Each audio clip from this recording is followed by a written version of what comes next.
Hello, ladies. Today we are going to be talking about ASHA's guidelines for SLPA supervision. Let me make this full screen for you so you can see it better.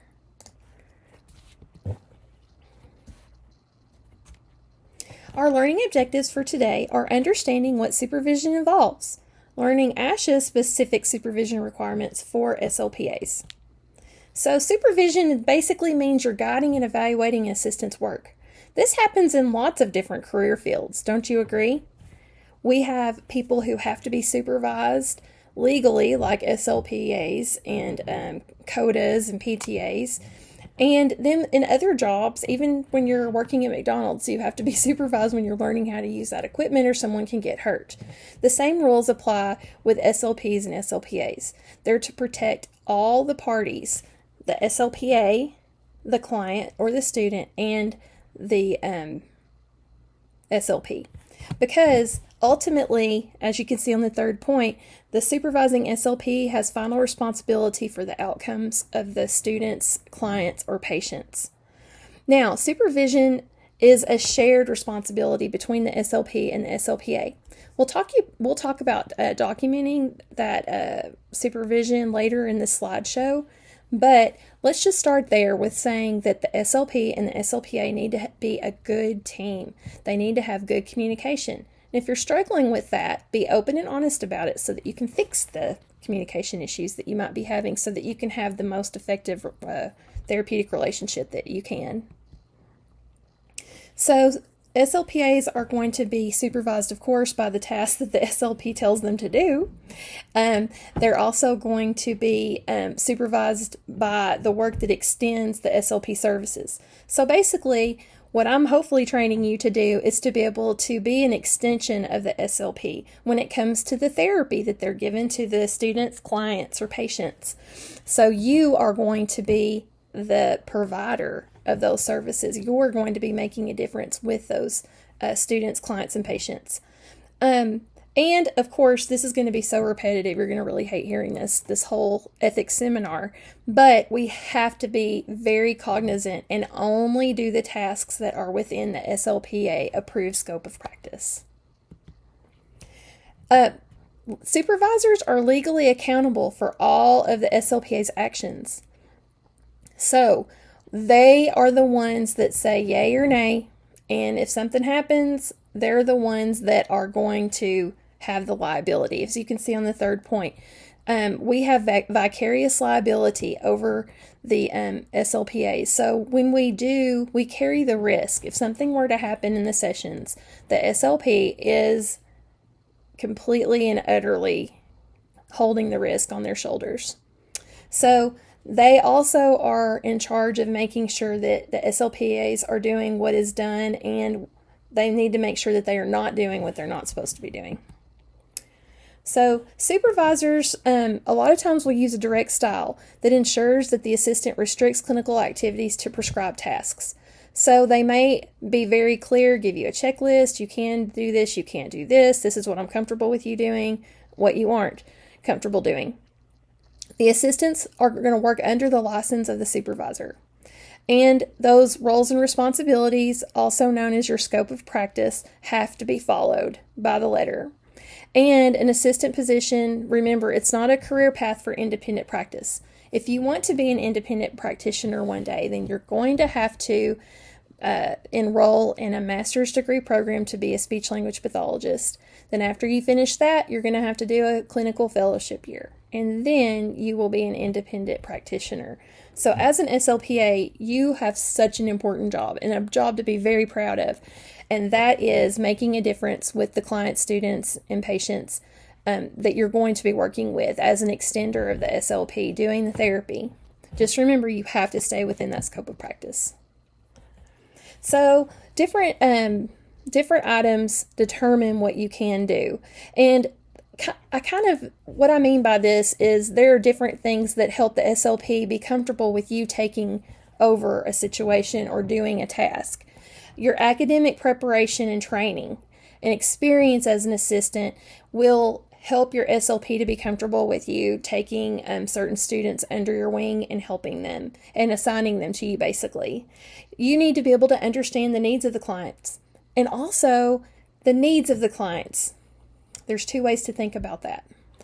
If the client has a complex communication disorder, or the client has a lot of aggressive behaviors, or they are really hard to motivate, then the SLP might keep those clients for themselves and let you work with clients who are a little bit easier to work with and manage, so that you don't have to be thinking on your feet about therapeutic techniques and behavior and motivation and all that at the same time.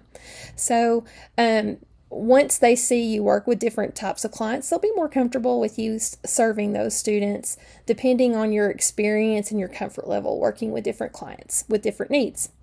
So the service delivery setting can also impact that determination of what you can and can't do. Is it a school setting? Is it in a clinic? Is it in a nursing home or hospital? Is it at home health? So those service delivery settings really do make a difference in what the SLP is going to be comfortable assigning you to do task-wise. The tasks that are assigned. Some SLPs might really like to do paperwork. I don't know who they are or where they live, and I don't know what's wrong with them, but if they like it, oh my gosh. So some of them might ask you to do a little bit of clerical work for them. And of course, staying within your scope of practice. Or they might want you to make some materials if they're comfortable with your creative abilities to make some materials. We're going to practice that within our program, and I think it's important that you know how to do that. But your skills in those areas will help that person determine what you can and can't do when it comes to tasks. And your employer might have a contract. Like if you're working in the schools and your employer is not the schools, but you're contracting with the schools, they might have rules within their contract saying our SLPs do this, this, this. Our SLPAs will do this, this, this. So you're going to have to, that might help determine what you can and can't do according to the contract that your employer has with the entity where you're working. What about those cases where we work with children and adults who have English as a second language? Even if the supervisor and the assistant are speaking different languages, you still can be able to help the SLP if they don't speak that second language, but the client does. You can serve as an interpreter. If you do know another language that's helpful, that might even be a way to get a little pay bump if you're fluent in another language, so that you can help and work with those students who struggle learning English and have an impairment that's not just a difference. The SLP still holds all responsibility for that client. And the interpreters can be used by the SLP, and interpreters can be used as needed. That's a team decision, of course. So, what does the supervising SLP have to have? What are the requirements for them supervising you? Well, they have to hold an ASHA certification and or a state license. So, when we talk about the ASHA certification, that's when people say, do you have your C's? And it's CCC-SLP. So that's what that means if you're a speech pathologist. You have your C's, your certificate of clinical competence, and you will have to document that with the ASHA number when you are supervised by someone. They need to sign off along with their ASHA number in order to certify that they are ASHA licensed and certified. Also, the SLP needs to have at least 2 years of experience before they can be expected to oversee an SLPA. They probably need to get pretty good at what they do too. So that is a requirement that they have some experience before taking on SLPAs. And all SLPs who need to supervise have to have training, which is continuing ed. And of course, all SLPs have to have about 30 hours every 3 years. And the supervision training is something that I've taken, and you have to renew it every so often so that you can be a supervisor. So that's another thing that they have to have in order to supervise you. And hopefully they know it, but if they don't, that's a good thing to ask before they're asked to supervise you, especially if you're the first SLPA that they've ever supervised. How many SLPAs can a supervisor oversee? One SLP can supervise no more than 2 full-time assistants. No more than 2. So they can have 2. that they supervise.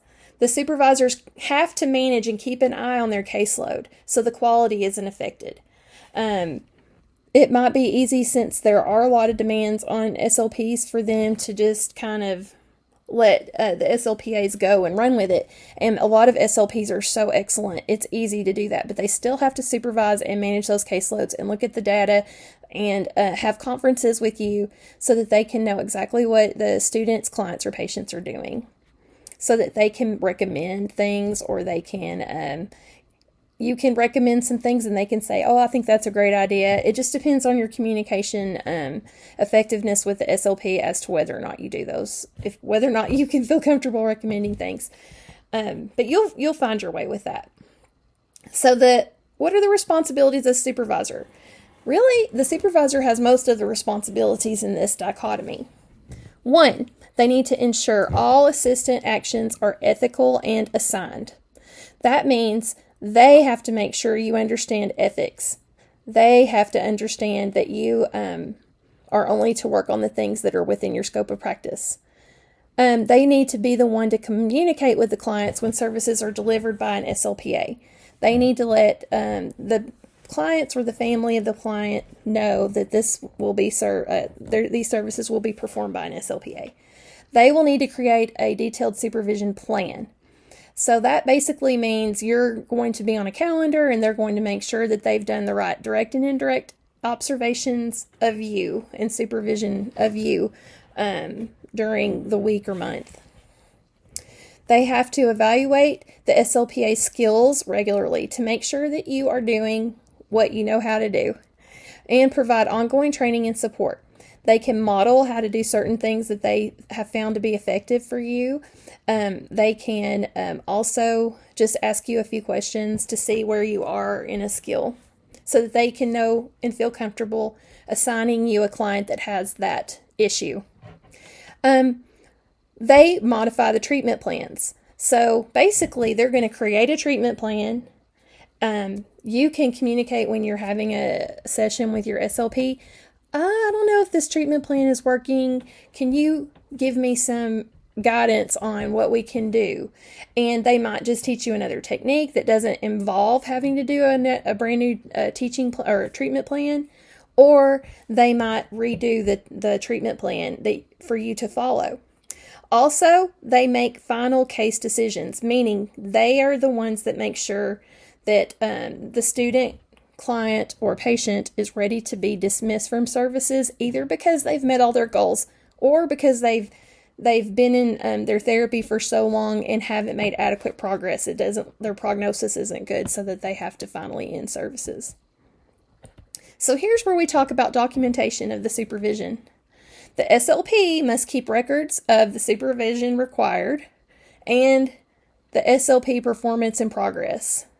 Documentation supports accountability and quality. That's why they do it, just to be sure that, like I said earlier, when things get busy and hectic, it can be very easy to not supervise as much as you need to supervise, especially when you trust the person you're working with. When I had an SLPA, I trusted her to do everything that she needed to do to work with the clients I assigned her. So I could see how easy it would be not to supervise as much, but I handled that by, I was in the room with her working with a student while she was working with another student, so that I could kind of keep my eye on her and make sure she was doing everything I needed her to do. And I was keeping my eye on her because she was like doing some research and finding some new techniques that I thought were really interesting and good.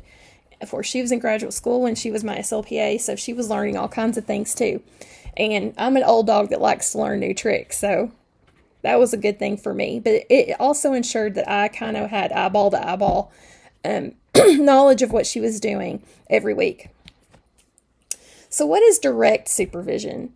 Direct supervision, well, it's kind of self-explanatory. It means that the SLP is supervising you in real time. Real time. So it can be on site in person, or it can be via video. So a lot of these contractors that are, especially with our schools in rural East Tennessee, they are having to contract with people from larger cities, and they're doing their therapy through teletherapy, right? So those SLPs actually have a way to watch an in-person SLPA do their job and supervise them adequately by real-time video. The SLP can give immediate feedback during the session. As you go, they can say, try this or try that, or what if we did this, or what if we did that. And they, one thing they can't do when we said via video is you can't just record your session and have them watch it later. In order for it to count as direct supervision, it has to be in real time. So that's like the catchphrase for that is real time. Watching a recorded session later doesn't count. So what about indirect supervision? Indirect supervision is not real time. Could be a record review to show how you've been taking data on the clients or students or patients you're working with. It can be they'll give you a call or email or text to check in and see if you have any questions on what you need to be doing with so-and-so or this one or that one. And they can have feedback meetings. And those are meetings where you can bring your questions to the SLP. They can bring their issues to you. And you all can work on a plan so that the people that you're working with are getting the best services that they can. So another thing, SLPs must always be at least reachable during the SLPA tasks. So even if they're not there supervising you like this the entire time, they still need to be a phone call away or a text away or an email away. So that needs to be made sure of. So here are some questions we need to think about. What do you do if your supervisor quits or if they're out for over a week? Maybe they had to have shoulder surgery like I had to have back in December. What do you do? Well, if you're unsure, ask your supervisor or ask the person who is in charge of you, your special ed director. You need to ask the person who's running your company. Also, you can find all of this information on the ASHA website, asha.org. And I have a link to the supervision guidelines in this PowerPoint. And also, excuse me, I have it in an assignment later on in this module. So how often should I have to be supervised? That's something that you need to ask, and you need to have that being clear. Different states have different timelines, different requirements for supervision. What types of tasks need direct supervision? What documentation is required in my state? All of those things that you can find by both looking at the ASHA website and by talking to your SLP. So always encourage I would encourage you and the SLP to check state laws and ASHA policies. That is remember, in the law supersedes the policy. So the law comes first. You have to abide by the law first and then ASHA after that. So today, I'm going to give you an assignment. I've given you this link for the ASHA SLPA supervision in your slides that have been put in Momentum. And I'm going to have what's called a top 5 assignment. And the top 5 assignment is this. And if I can, I'll just show you like in real time. How about that? How about I try and do something fancy? We'll see. No. So the top 5 for supervision. Hopefully you can still see this. Where is it? Oh, I don't need to look here. I need to look over here. Content. Sorry, guys. And here it is. So here's our link, and here is your supervision assignment for Dropbox. So you're going to create a top 5 list from the reading in Dropbox. So this is a reading. It's really quick. It's just a few links from ASHA's website all about supervision. I want you to choose the 5 most important rules and requirements related to SLPA supervision. For each item, just write 1 to 3 sentences explaining why that's important or what it means. So it's the top 5 things you're taking away that you find to be important. Now, I wanted to give you, since it's a first assignment like this I'm giving you, I want to give you a silly example, and that would be, of course, about my dachshund, Houdini. And I'm going to give you my dachshund top 5, just to kind of show you what you can do as an assignment so that you're not confused on how much or little you have to do. So my dachshund top 5, as you can see, is dachshunds are intelligent. My dog knows over 20 words. I'm sure he knows more than that, but I really do need to test that. Dachshunds are small enough to hold, so that's really awesome. Houdini just weighs, I say he weighs 14 pounds, but he hits 13 pounds. I must have hit the wrong key. So he can sit on the couch with me. Some of you have big dogs. I bet they sit on the couch with you sometimes too. Dachshunds are good watchdogs. If someone even walks down our driveway and Houdini can hear them or sense them, he barks like we're being invaded. So dachshunds are good watchdogs. Dachshunds are loyal. Houdini just follows me around and helps me do all my housework, and we just talk together all day. And 5, dachshunds are the cutest dogs in the world, and you can't change my mind on this. They have short little legs and a long body. When they give you the eyes, it's impossible to ignore them, and you're probably going to feed them treats and snacks. So that's my top 5. That's it. So it's not a huge writing assignment. It's just an assignment that you can get the gist of the important parts of supervision from ASHA's website directly. Because I want you to practice going there and looking for things. Because when you are in practice, you're going to forget a few of these ethic things. Because you're not going to be working with ethics every day, every single day. So I want you to be able to be resourceful when you're in this job. So here's a finally reminder. These are 3. This is some of my top 3s. And that would be, supervisors do carry that full legal and ethical responsibility for the treatment of the client, patient, or student. Supervision should be tailored to the assistant and the setting. And ongoing feedback and education are key to the success for you all treating the patients, clients, students effectively.